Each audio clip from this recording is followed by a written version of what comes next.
Okay, I'm Mohammed Yunus. I'm from Bangladesh. I run something called Grameen Bank. That's what I set up back in 1970s to extend loans to poor women. It became known as microcredit and grew globally.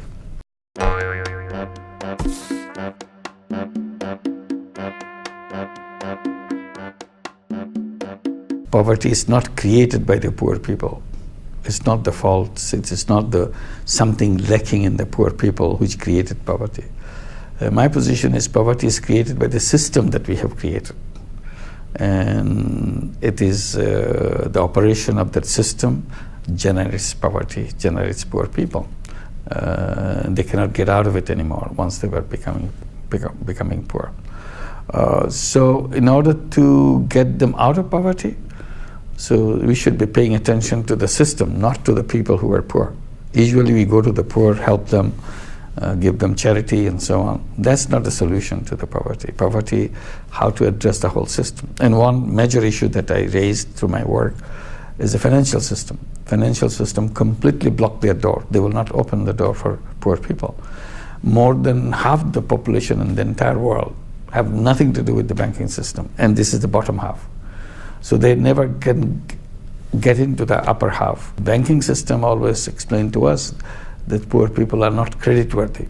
After I have done it many times, I have shown that it can be done, I keep asking the question, should the banks tell the people that they are not creditworthy?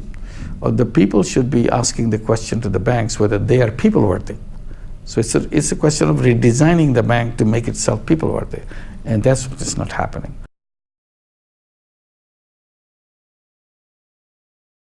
We were going through in Bangladesh famine happening in Bangladesh, people dying of hunger.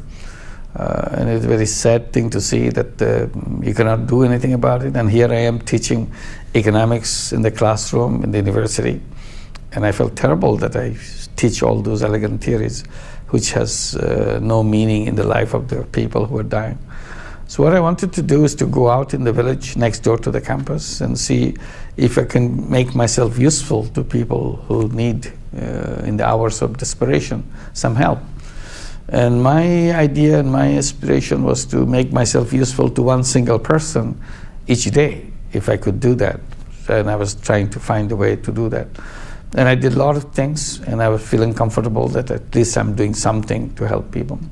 And I see the loan sharking in the village at the same time. With a famine going on, loan sharking going on, I can understand how people can be cruel to each other like that.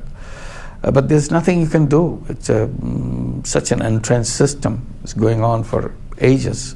And it's not only a problem in the village that I'm looking at the same time. It's a problem of the whole country. It's a problem of the whole world. It's loan sharking everywhere. So while I was feeling depressed, I suddenly felt that I can do something. Why don't I lend the money myself? If I lend the money, then the other person who takes the money doesn't have to go to the loan shark. And the problem is solved for that person. And I can do it for many people as much as I can.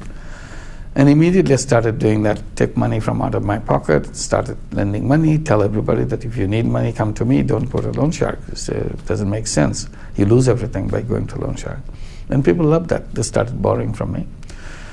And I was very happy that it's working. People like it, and people are benefiting from that. That's what I wanted to do. As it grew over months, I see my money is running out.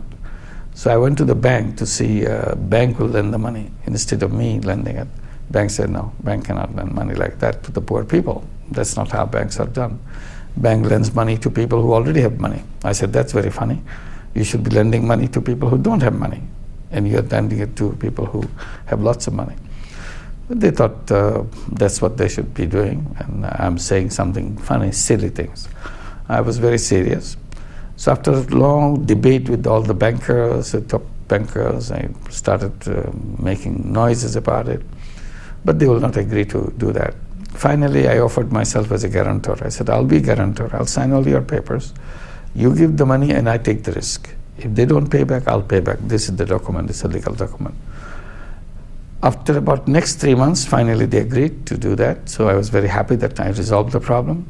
So I take the money from the bank and give it to people, signing papers, and it grew and grew. But the banks gradually became very, very reluctant because they see this is growing and someday it will collapse and I can't pay all this money back. And this is a big risk for them. So I thought, forget about these banks, why don't I create my own bank?